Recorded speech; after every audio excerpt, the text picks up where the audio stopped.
장 1절로 5절. 제가 가지고 있는 성경으로 348페이지에 있습니다.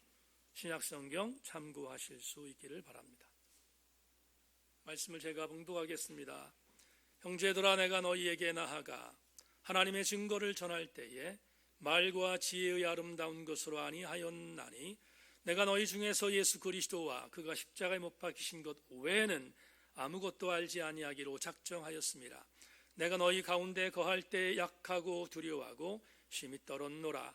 내 말과 내 전도함이 설득력 있는 지혜의 말로 하지 아니하고 다만 성령의 나타나심과 능력으로 하여, 너희 믿음이 사람의 지혜에 있지 아니하고 다만 하나님의 능력에 있게 하려 하였노라. 아멘. 자리에 앉습니다. 무엇이 변치 않아, 이 찬양 하나님께 드리고 말씀을 나누겠습니다. 기도하는 마음으로 사역 나누겠습니다.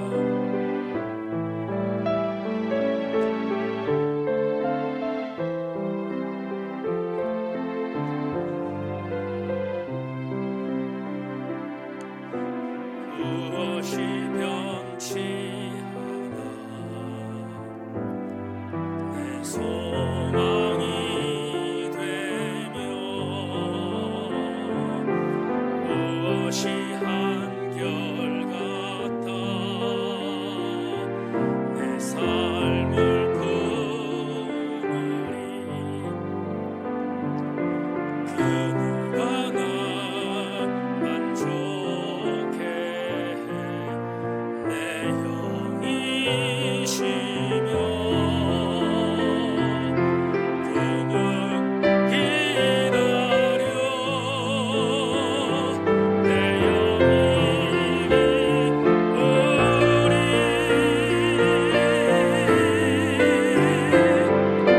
십자가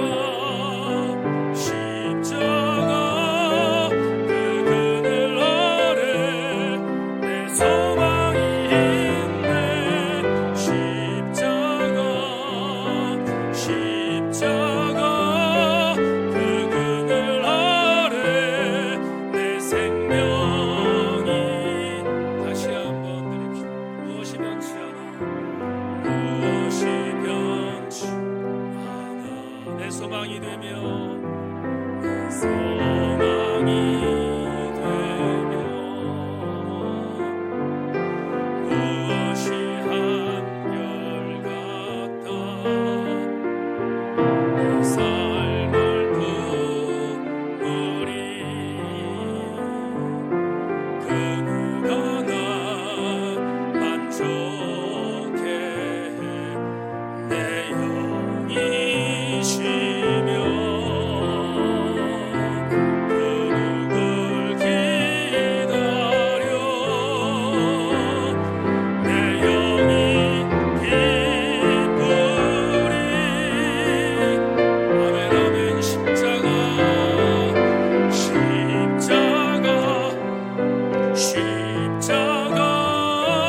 그 그늘 아래 내 소망이 있네. 십자가 그 그늘 아래 내 생명이. 다시 한번.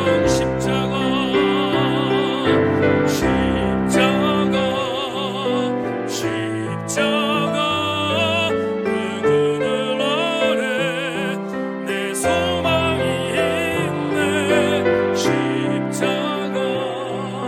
십자가 그 그늘 아래 내 생명이 있네.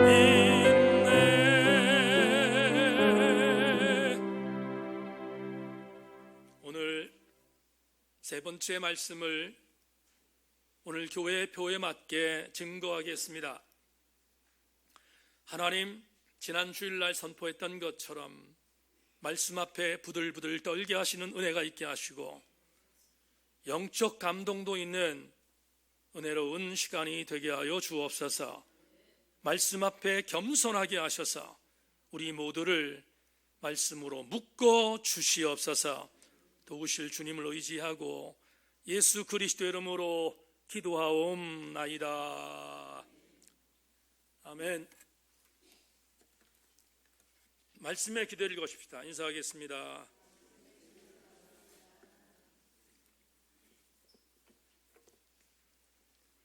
오늘 여러분과 나눌 말씀의 제목, 주보에 있는 그대로 성령께서 기름 부으신 지성이 있는 교회라는 제목의 세 번째 시간으로 말씀의 은혜를 나누겠습니다. 엠마오 도상으로 내려가던 두 제자에게 주께서 말씀을 풀어주실 때에 그들의 마음이 뜨거워졌던 것처럼 오늘 그런 시간 되기를 주의 이름으로 축원합니다. 오늘 원고가 좀 길어서 읽으면서 말씀을 여러분에게 선포하겠습니다. 지난 주간 제천의 성성들을 섬기고 있는 찬양사역자 한 젊은 전우사님이 저를 찾아왔습니다. 목회 선배에게 이런저런 들을 것이 있나 싶어서 거룩한 욕심을 낸 전우사님을 맞이하고 함께 교제했습니다. 저를 찾아온 전우사님은 제천에 있는 모 감리교회에서 찬양사역을 하고 있는 전우사님이고 특별히 청소년 사역에 관심이 많아서 열심을 내고 있는 전사님 중에 한 명입니다.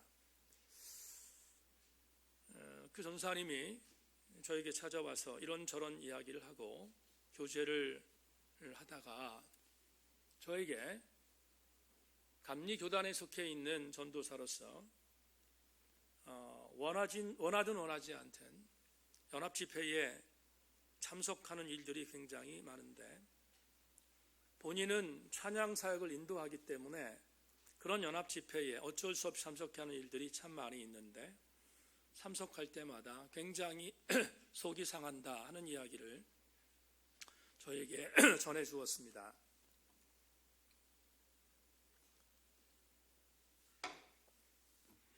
도대체 뭐가 속이 상하나 유념해서 들었습니다. 듣다가 약 15년 전 저도 지긋지긋하게 여겼던 한 이야기를 해 주은 것을 보면서 그때의 악몽을 떠올리게 되었습니다. 연합집회에 예배가 시작되면 예배 집중을 해야 되는데 그 예배에 사람이 많이 모이니까 정치인들이 찾아옵니다. 그리고 전혀 교회와 예배와 상관없는 내빈들이 참석합니다. 그때마다 사회를 인도하는 목회자가 내빈들을 소개하는 시간을 갖습니다. 그 전사님이 이렇게 말했습니다. 목사님,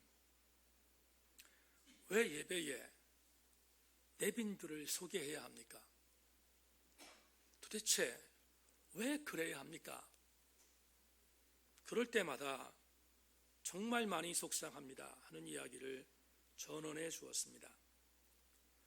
충분히 무슨 말인지를 이해하고 얘기를 듣다가 저를 찾아온 새카맣게 젊은 후배 전도사에게 뭔가 속상한 마음을 달래줘야 할 것 같아서 듣고 있다가 이렇게 말해 주었습니다. 전도사님, 그러니까 잘 배웁시다. 그리고 전도사님이 사역할 때 절대로 그런 일이 없도록 정신 차리고 반면 교사를 삼으세요 라고 가르쳐 주었습니다. 이제 얼마 있으면 국회의원 선거가 진행됩니다. 벌써 저에게 2통의 쓸데없는 문자가 도착했습니다. 국회의원 선거에 나오는 두 사람이 저에게 보낸 문자입니다. 이강동 목사님 반갑습니다. 저는 아무개이고 이번에 국회의원에 나온 누구입니다. 라고 보냈습니다. 하나도 반갑지 않은데 반갑다고 문자를 보낸 것입니다. 제천에 있는 웬만한 조직교회에 아마 그들은 철 맞아 또 찾아올 것입니다. 찾아와서 가능하면 소개를 부탁할 수 있을 것 같습니다. 하나님의 교회에서 어떤 일이 있어도 예배 시간에 정치적인 입지를 갖고 오는 사람을 소개하거나 그들에게 정치적인 입지를 펼쳐주는 일들이 없어야 합니다. 예배 시간에는 더더욱. 왜 정치인들이 시즌이 되면 교회에 찾아와서 그들의 얼굴을 알릴까? 당연한 일입니다. 찾아온다는 사람을 오지 말라고 할 수는 없지만 우리는 교회 안에서 정치적인 중립과 그리고 더불어 교회의 예배 안에서 예배의 권위가 얼마나 소중한 것인가를 보여주는 좋은 기회가 되어야 할 것입니다. 왜 예배에서 사람들을 소개하는 인위적인 일들을 행하는가? 교회론의 기초가 없기 때문입니다. 교회론의 기초가 없으니 예배가 무엇인지에 대하여 천착하지 않는 것입니다. 그런 의미에서 우리가 지금 3주 동안 살펴보는 제천세인교회의 2020년의 표어에 맞는 이 표어에 맞는 세 가지의 메시지는 대단히 중요한 교회론의 기초를 다시 한번 공부하는 기회가 되고 있는 것입니다.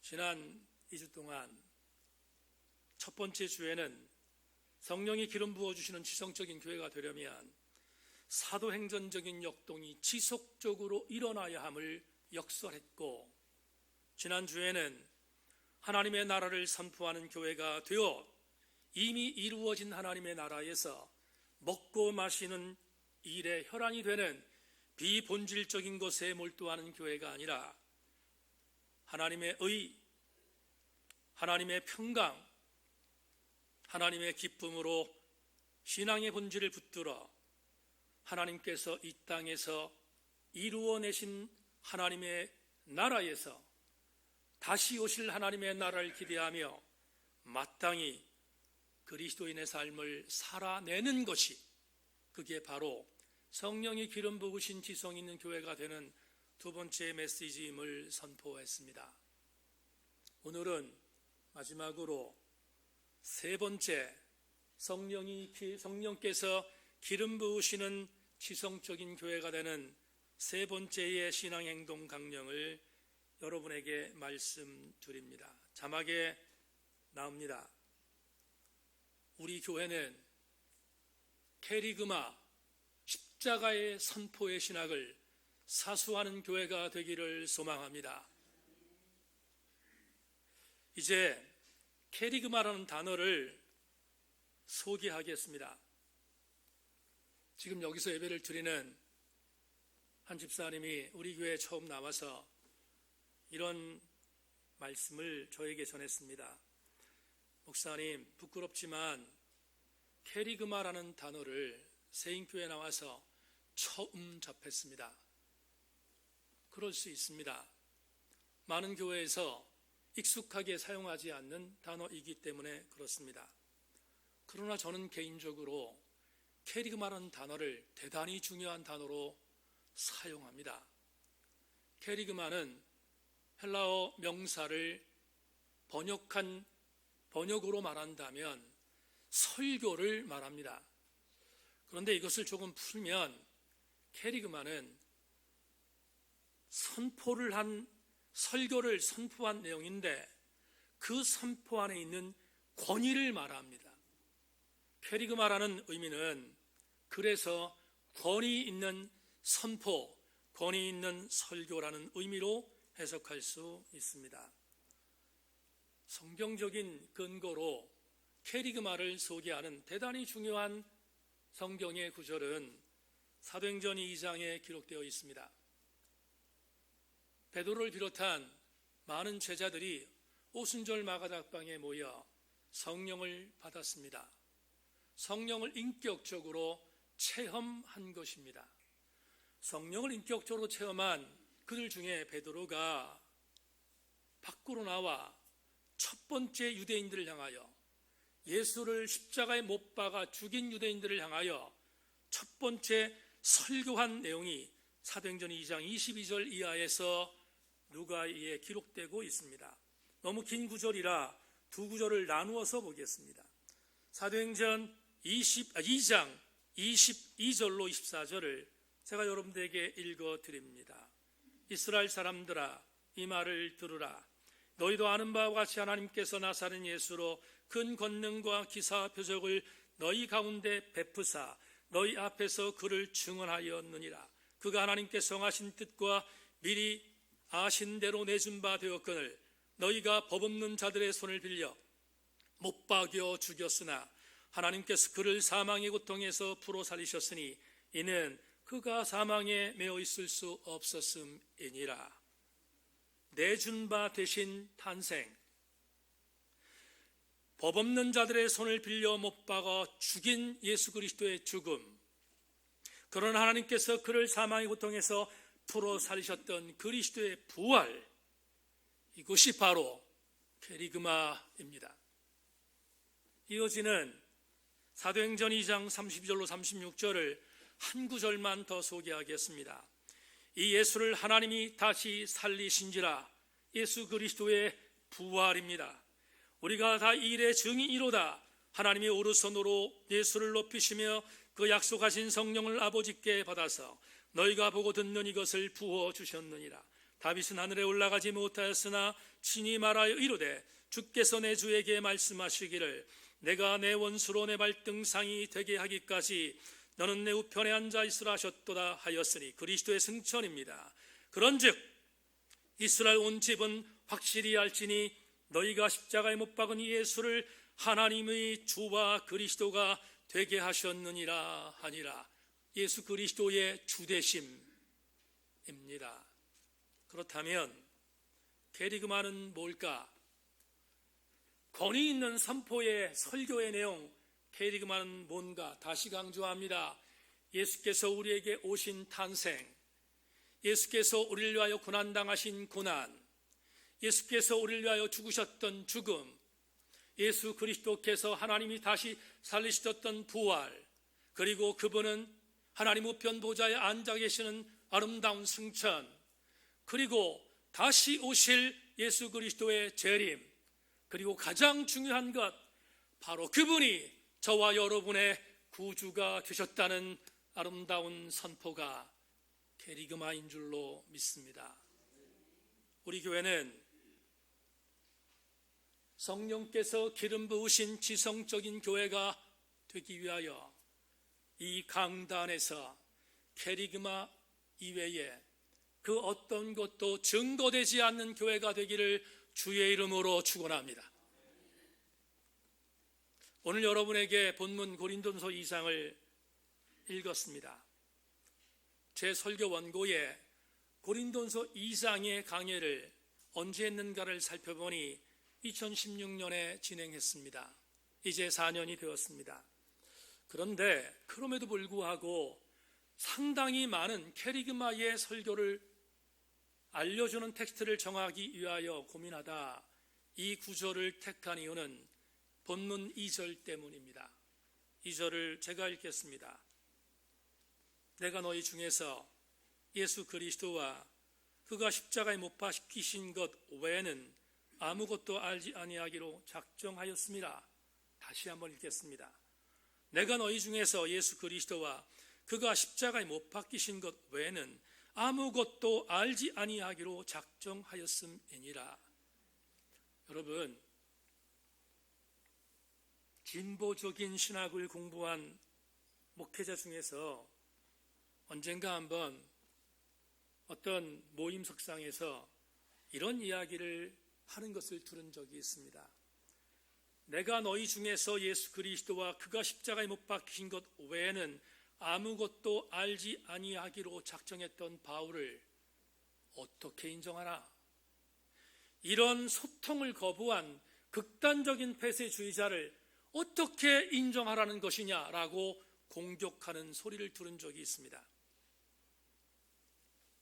착각은 자유지만 생각도 자유지만 적어도 이 정도의 극단적인 해석을 바울에게 전하는 자라면 저는 이렇게 생각합니다. 그야말로 소통 불가가 아니겠습니까? 왜 바울에 대하여 이렇게 극단적인 비평을 하는 진보적인 신학자와 목회자들이 있는가? 한편적으로 이해가 됩니다. 왜냐하면 바울은 성차별주의자였고 바울은 무력으로 국가의 권력을 취득한 자에게도 순종하라고 하는 말도 안 되는 말을 성경에 기록하고 있는 사실이 있기 때문입니다.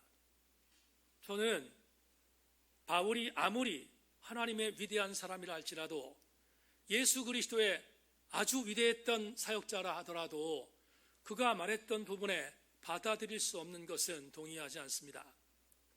그러나 아무리 그래도 바울은 저와 여러분에게 있어서 정말로 잊으면 안 되는, 아니 좀 더 극단적으로 표현하겠습니다.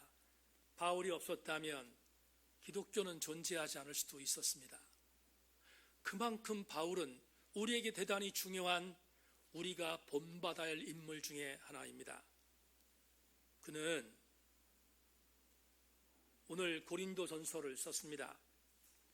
4년 전에 여러분에게 이 부분을 설교할 때 했던 내용을 다시 한번 복기한다면 이렇습니다. 바울이 학자들은 고린도에 3번 정도를 방문했다고 말합니다. 그런데 첫 번째 방문이 언제였는가? 바레트라고 하는 신학자는 주후 50년 3월쯤이라고 말합니다. 50년 3월에 들어간 것이 바울이 고린도를 첫 번째로 방문했을 방문의 시기로 정의하고 있습니다.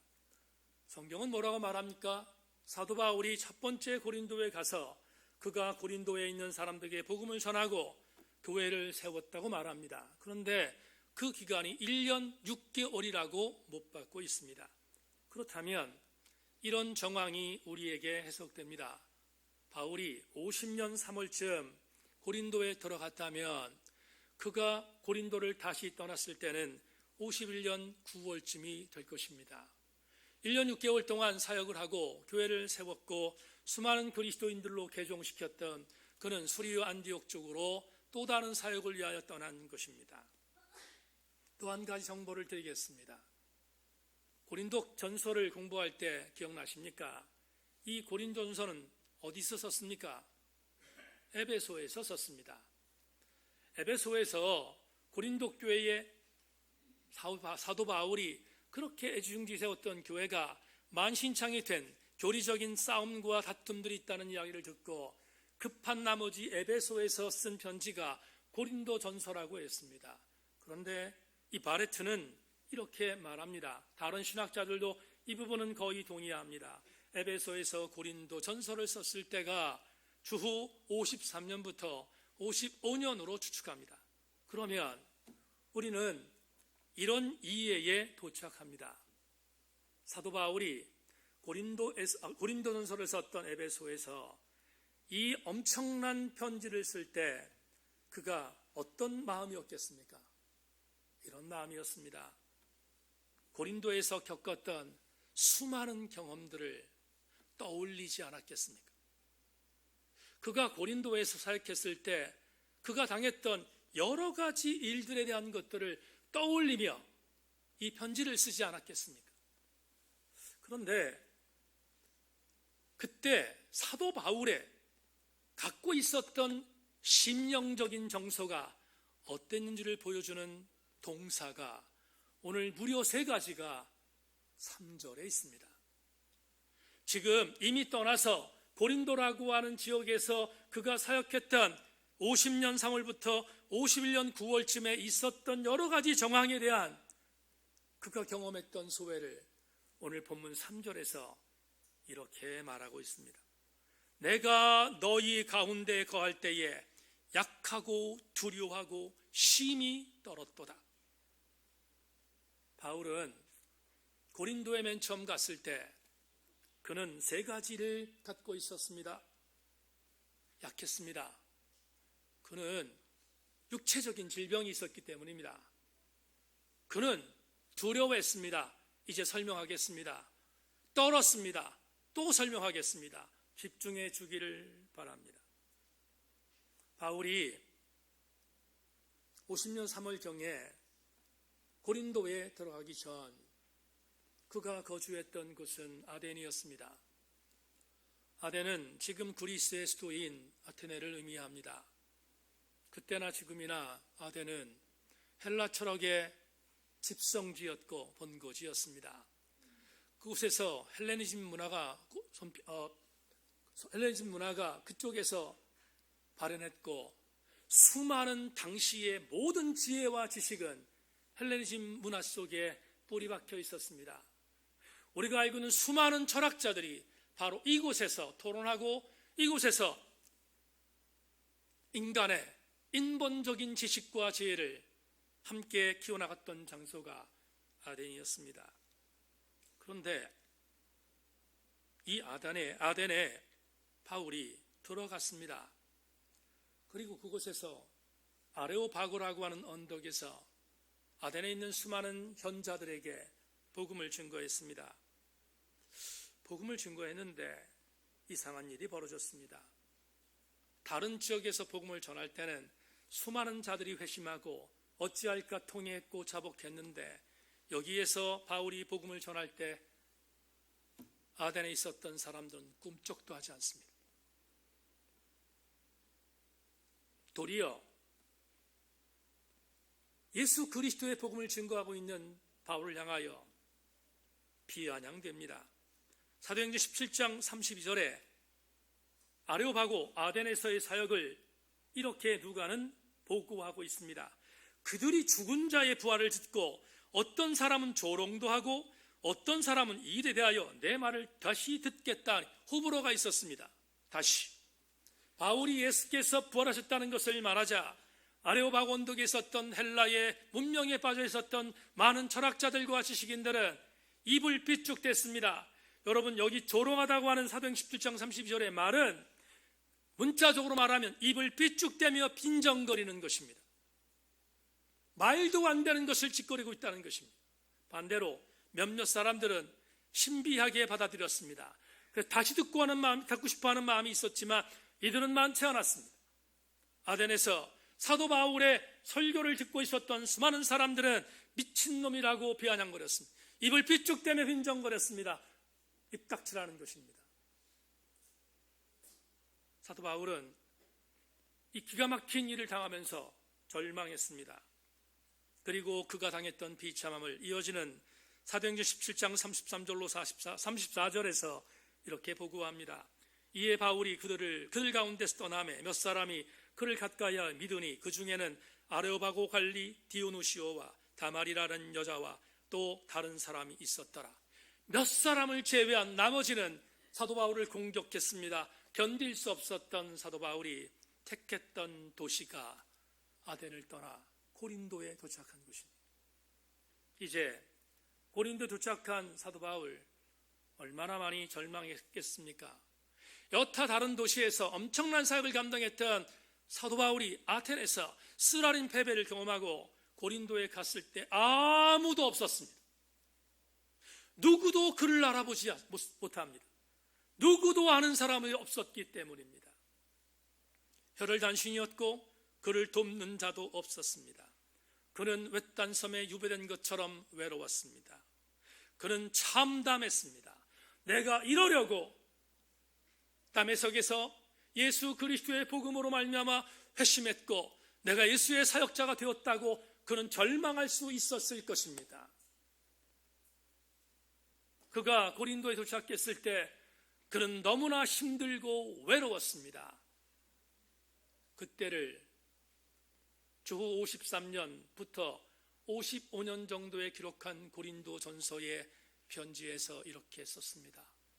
내가 너희들 앞에 처음 섰을 때 힘이 약했고 두려웠고 떨었도다. 우리는 잘 압니다. 이렇게 혈혈단신으로 고통 속에 고린도에 도착했던 사도 바울을 위하여 하나님은 졸고 계시지 않았습니다.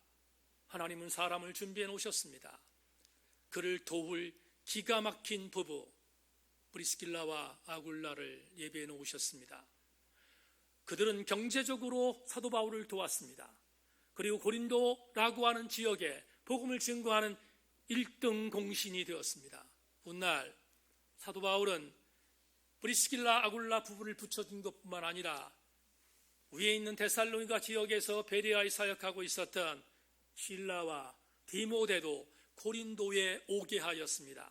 팀원이 형성되었고, 그리고 그 팀원 브리스길라 아굴라 디모데와 실루아노를 통하여 우리가 잘 알고 있는 고린도 교회는 만들어지게 된 것입니다. 사도 바울은 이렇게 심히 떨었고 심히 두려웠고 심히 약했던 것을 오늘 본문에서 말하고 있습니다. 여기까지 우리는 이해하는 데 어렵지 않습니다. 이제 한 번의 발걸음을 더 앞으로 내딛겠습니다. 그러면 이렇게 심히 떨고 두렵고 그리고 약했던 사도 바울은 고린도에서 사역을 실패했습니까? 그럴 리가 있겠습니까? 실패하지 않았습니다. 실패하지 않았기에 고린도 전서가 존재할 수 있었고 고린도 후서가 존재할 수 있었던 것이 아니겠습니까? 그러면 이렇게 나약했던 사도 바울이 어떻게 승리할 수 있었습니까? 다시 말하지만 하나님이 붙여주었던 하나님의 사람들이 있었기 때문인 것도 하나의 동기부여일 것입니다. 그러나 정말로 중요한 것이 있습니다. 사도 바울이 승리할 수 있었던 고린도 교회의 정황을 오늘 본문에서 바울은 이렇게 표현하고 있습니다. 먼저 1절을 보겠습니다. 본문 1절, 형제들아 내가 너희에게 나아가 하나님의 증거를 전할 때에 말과 지혜의 아름다운 것으로 아니하였다. 주목하십시다. 말로 하지 않았습니다. 헬라적인 지혜로 전하지 않았습니다. 사도 바울이 두렵고 떨었지만 고린도라고 하는 지역에서 복음을 증거할 때 이렇게 증거하고 있습니다. 내가 하나님의 증거를 전할 때에 말로 하지 않고 지혜의 아름다운 것으로 하지 아니하였다. 그러면 무엇을 사용했을까? 4절부터 5절에 기가 막힌 사도 바울의 증언이 있습니다. 4절과 5절, 내 말과 내 전도함이 설득력이 있는 지혜의 말로 하지 아니하고 다만 성령의 나타나심과 능력을 하여 너희 믿음에 사람의 지혜이지 아니하고 하나님의 능력에 있게 하려 하였노라. 사도 바울은 고린도에서 아무리 떨고 두렵고 힘들었다 할지라도 그가 전했던 것은 사람의 말이 아니라 성령의 나타나심과 성령의 능력으로 하나님 말씀을 증거했다고 보고하고 있습니다. 이것이 바울이 갖고 있었던 무기였습니다. 이것이 고린도 교회를 변화시켰던 승리의 무기였습니다. 그러면 성령의 나타나심과 성령의 능력이라는 무기는 과연 무엇이었을까? 그게 여러분에게 읽어드린 2절, 오늘 본문 텍스트의 주제절입니다. 바울은 헬레니즘적인 철학과 지혜로 하나님 말씀을 증거하지 않고 고린도 교회 성도들에게, 아니 고린도에 있는 수많은 사람들에게 이렇게 증거했습니다. 내가 너희 중에서 예수가 그리스도 되신 것과 그가 십자가에 못 박히신 것 외에는 아무것도 알지 아니하기로 작정하였다고 선포하고 있습니다. 이게 뭡니까? 고린도서 2장 2절이 뭡니까? 성령의 나타나심, 성령의 권능이 뭡니까? 설교의 제목으로 돌아가겠습니다. 이게 바로 캐리그마이며 이게 바로 십자가의 신학인 것을 믿고 바울은 이것을 고린도 교회에 선포했음을 말하고 있습니다. 아시는 것처럼 바울은 바보가 아닙니다. 바울은 주 1세기 석학 중에 석학이었습니다. 그는 나면서부터 로마의 시민권을 받고 있었던 특혜 받은 자였습니다. 그가 이용할 수 있었던 하드웨어는 굉장히 많습니다. 그가 갖고 있었던 지식, 그가 갖고 있었던 출심 성분, 그는 바리새인 중에 바리새인이라고 하는 유대인 혈통, 이 모든 것들은 그가 이용할 수 있는 엄청난 무기였습니다. 엄청난 무기였고 자원이었습니다. 그런데 놀라운 것은 사도 바울은 그것을 이용하지 않았습니다. 대단히 무모한 것처럼 대단히 위험한 어떤 인자를 그는 붙들었습니다. 무엇입니까? 예수가 그리스도인 것을 전했습니다. 죽을 각오란 것입니다. 지난주에 선포했나요? 당시에 예수가 그리스도인 것을 선포하는 것은 로마 황제에게 반역하는 것입니다. 예수가 그리스도인 것을 증거하는 것은 불온 분자이며 위험한 일이 아닐 수 없었습니다. 어디 그뿐입니까? 가장 중요했던 중범죄자가 처형당했던 십자가를 잘 알고 있지 않습니까? 그렇다면 사도 바울은 바보 중에 바보입니다. 그런 역설에서 말씀드렸습니다. 바울은 바보 중에 바보라고 생각할 수 없습니다. 바울이 바보 중에 바보가 아니라 바울은 그가 갖고 있었던 예수 그리스도의 계리그마로 승부수를 걸었기 때문입니다. 오늘 우리 교우들에게 이런 은혜로 말씀을 다시 한번 정리하겠습니다. 사도 바울은 캐리그마의 목숨을 걸었습니다. 사도 바울은 캐리그마 이외에 어떤 것도 그는 알지 아니하기로 작정했습니다. 여러분, 문익환 목사님의 동생 문동환 박사가 있습니다. 굉장히 진보적인 학자입니다. 그런데 이 문동환 박사가 예수냐 바울이냐는 책에서 이렇게 바울을 공격한 적이 있습니다. 문동환 박사는 바울을 굉장히 비평했던 학자입니다. 그가 이렇게 말합니다. 바울의 신학은 삶의 경험의 바탕을 둔 진리가 아니라 자신의 사고에 뿌리를 둔 관념에 불과하다. 문동환 박사가 바울을 이렇게 비평한 이유는 바울보다도 바울주의자들 때문입니다. 왜?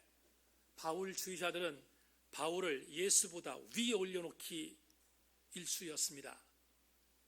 문동환 박사는 바울은 절대로 예수보다 위에 있을 수 없는 존재인 것을 여기에 토설한 것입니다. 뿐만 아니라 말씀드린 것처럼 바울은 여성을 폄하했고, 그리고 국가권력에 대한 부분에 있어서 옳지 못한 것도 인정한 실수가 있었던 존재입니다. 그래서 바울은 우리가 100% 인정해야 할 존재가 아니라는 것을 저는 동의합니다. 그러나 아무리 그래도 실수가 있었던 바울이지만 제가 바울을 동의하는 이유는 바울은 십자가의 사람이었고 바울은 예수의 사람이었기 때문입니다. 그러므로 우리는 오늘 이상의 본문 해석을 통하여 게리그마 성령께서 기름 부으신 지성적인 교회의 성도가 되기 위한 세 번째 행동 강령을 정의할 수 있을 것 같습니다. 세인의 지체들이여, 우리가 성령께서 기름 부으신 지성적인 교회의 성도가 되려면 어떻게 해야 되겠습니까? 오늘 설교의 해석의 주제입니다. 자막 보겠습니다. 여러분, 오늘 제가 설교의 주제로 만든 이 문장을 결코 소홀히 여겨서는 안 됩니다. 우리가 정말로 캐리그마를 붙드는 십자가의 사람이 되려면 캐리그마를 붙들어야지 캐리그마 플러스를 용납해서는 안 됩니다. 캐리그마 플러스는 용납의 대상이 아닙니다. 어제 있었던 새벽 예배의 말씀을 여러분에게 소개하며 이 주제에 대한 이야기를 정리하고 설교를 맺겠습니다. 어제 새벽 예배의 말씀은 저에게 익숙한 말씀이지만 참 많은 감동을 주었습니다. 사무엘상 4장 5절을 어제 읽었던 새벽에 말씀을 여러분에게 읽어드리겠습니다. 여호와의 언약궤가 진영에 들어올 때에 온 이스라엘이 큰 소리로 외치며 땅이 울렸다. 한 번만 제가 더 읽겠습니다. 이 내용이 굉장히 중요한 의미가 있기 때문에 한 번만 더 읽겠습니다. 여호와의 언약궤가 진영에 들어올 때에 온 이스라엘이 큰 소리로 외치매 땅이 울린지라. 자, 이제 제가 어제 읽었던 이 본문을 해석하겠습니다. 여러분, 사무엘이 어렸을 때 실로의 성소에 가서 그곳에서 자랐습니다. 한나가 사무엘을 바쳤기 때문입니다. 그런데 그때 이스라엘의 성소가 있었던 실로의 제사장은 아시는 것처럼 엘리였습니다. 엘리는 제사장직만으로 말하면 그는 별 탈이 없이 직을 잘 감당했던 제사장이었습니다. 그런데 문제가 있습니다. 이 제사장이 하나님의 제사의 직을 잘 감당했지만 가정 목회는 실패했습니다. 아시는 것처럼 그 당시에는 제사장직이 세습되는 것이라 실로에 있었던 엘리가 죽으면 제사장직을 감당해야 할 아들이 홈리와 비느하스인데 이들은 인간이 아니었습니다. 이들은 하나님과 관계가 없습니다. 하나님을 두려워하지 않습니다. 성소를 돌비던 여자들과 간통했습니다. 그리고 하나님께 드려야 할 제물들을 빼앗아서 자기의 배를 채웠습니다. 절대로 하나님과 관계없는 자들이었습니다. 그런데 이렇게 엉망진창이 된 실로에 있었던 엘리 시대에 하나님이 그들을 용서할 수 있겠습니까? 하나님이 그들을 용서할 리 없습니다. 어린 사무엘을 통하여 엘리의 가문을 멸절시킬 것을 예고했습니다. 그것을 알지 못했던 홈리와 비느하스와 엘리는 당시 이스라엘을 치근거리고 있었던 블레셋의 침투를 받습니다. 전쟁이 일어났습니다. 블레셋이 이스라엘을 쳐들어온 것입니다. 그러자 홈리와 비느하스가 생각했습니다. 블레셋 정도는 하나님 앞에 게임이 안 된다 생각하고 블레셋과의 전투에 아벡의 전투에서 4,000명이라고 하는 그 이외에 엄청난 사람이 갔을지 모르지만 몇 안 되는 군사들을 데리고 아벡 전투에 나갔습니다. 그런데 사무엘상 4장 이하에 보면 아벡 전투의 결과를 이렇게 표현합니다. 별것 안 될 것으로 여겼던 블레셋과의 싸움에서 이스라엘 군사 4,000명이 전사합니다. 여러분 아이성의 기억나십니까? 여리고라는 엄청난 성을 하나님께서 무너뜨렸던데 아갈의 범죄를 통하여 아이성과 같은 보잘것없는 성에서 참패했던 그 참패가 생각나지 않습니까? 아벡 전투에서 4,000명이 전사했습니다. 도무지 해석되지 않습니다. 어떻게 하나님께서 애굽에서 우리 인도하는 하나님께서 어떻게 가나안을 점령한 우리 이스라엘 백성들을 이렇게 진멸할까? 그들은 멘붕에 빠졌습니다. 그런데 홈리와 비느하스 같은 말도 안 되는 인간도 아닌 이들이 생각해낸 기가 막힌 일이 성경은 우리에게 보고하고 있습니다. 생각했더니 4,000명이 죽은 이유가 있었습니다. 이유는 간단합니다. 실로의 성소에 모셔져 있는 법궤가 없었습니다. 아벡이라는 전투에 옛날 광야에서 이스라엘 신앙 공동체가 가나안의 7 족속들을 무너뜨릴 때 법궤를 앞서고 여리고성을 무너뜨릴 때 법궤를 앞서고 그렇게 이겼던 것을 우리가 하지 못했구나. 그렇구나. 법궤가 없었어. 법궤를 데리고 오면 법궤를 이곳으로 오시오면 우리는 이길 수 있어 생각하고 인간 같지 않았던 홈리와 비느하스가 말도 안 되는 하나님의 법궤를 아벡 전투의 현장으로 끌고 나왔습니다. 이겨야 됩니다. 그들이 그렇게 생각했다면 이겨야 합니다. 그런데 이스라엘 법궤가 들어올 때 어땠다? 오늘 아까 읽어줬던 사무엘상 4장 5절에서 이렇게 말합니다. 여호와의 언약궤가 진영에 들어올 때 온 이스라엘이 큰 소리로 외치며 땅이 울렸다. 이겼다는 것입니다. 이제는 우리가 살 수 있다. 이제는 저 블레셋을 우리가 물리칠 수 있다고 그들은 확신했습니다.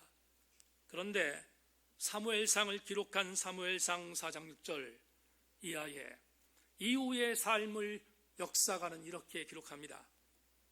블레셋 사람이 그 외치는 소리를 듣고 이르되 히브리 진영에서 큰 소리로 외치면 어찌 됨이냐 하다가 여호와의 궤가 진영에 들어온 줄을 깨달은지라. 블레셋 사람들이 두려워하여 이르되 신이 진영에 이르렀더라 하고 또 이르되 우리에게 화로다. 전날은 이런 일이 없었더라. 우리에게 화로다. 누가 우리를 이 능한 신들의 손에서 건지리요.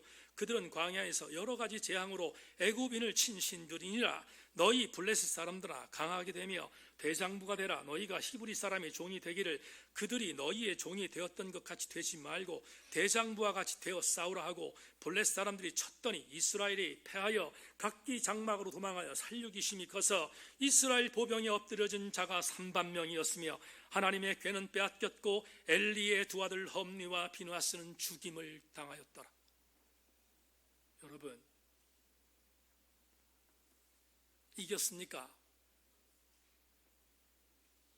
아벡 전투에서 법궤가 없었을 때 4,000명이 죽었습니다. 법궤가 들어왔습니다. 하나님이 이스라엘 진영에 법궤가 들어와서 하나님이 맞서 싸울 것으로 믿었습니다. 그런데 4,000명이 죽은 것이 아니라 3만 명이 죽었습니다. 8배가 더 죽은 것입니다. 왜 그랬을까? 어제 새벽에 말씀을 읽다가 하나님이 조명 주신 기가 막힌 은혜가 있습니다. 여러분, 오늘 설교의 제목은 정해져 있었습니다. 오늘 설교의 내용은 캐리그마 신학에 대한 설교로 정해져 있습니다. 그런데 새벽에 하나님이 이렇게 말씀하셨습니다. 어떻게? 왜 하나님의 법궤가 들어왔는데 8배가 더 많이 사람을 죽게 만든 대패를 하나님께서 일으키셨을까? 성도들이여, 홈리와 비누아스는 법궤를 아벡 전투에 모셔드릴 때 하나님을 전인격적으로 모신 것이 아니라 하나님을 질질 끌고 나와 하나님을 부적 삼았기 때문에.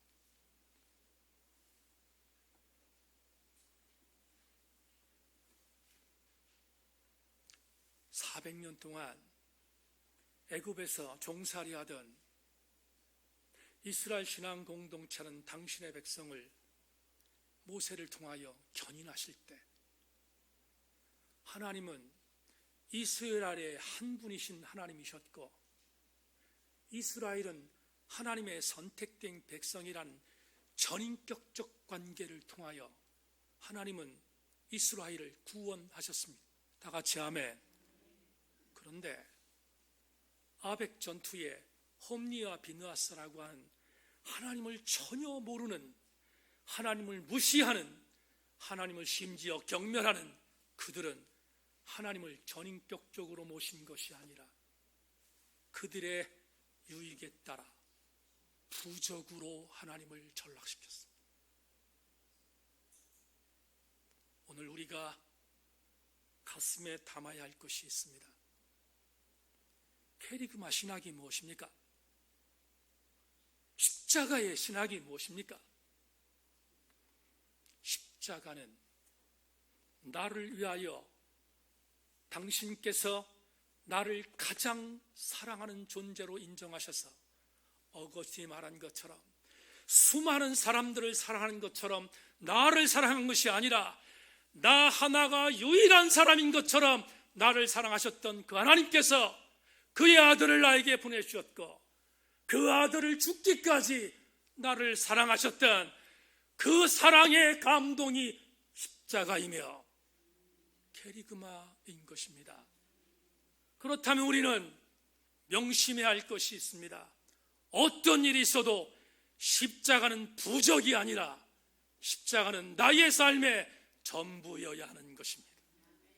십자가는 내가 좋을 때 선택하고 나쁠 때 버리는 것이 아니라 내 삶의 전인생 속에서 내가 절대로 포기하지 말아야 할 나의 전부인 것을 명심하고 그것을 믿고 달려가는 자가 성령께서 기름 부으신 자이며 그들이 모인 교회가 지성적인 교회인 것을 확신하고, 우리는 어떤 일이 있어도 하나님을 부족 삼거나 십자가를 도구 삼지 말기를 주님의 이름으로 소망합니다. 말씀을 맺겠습니다.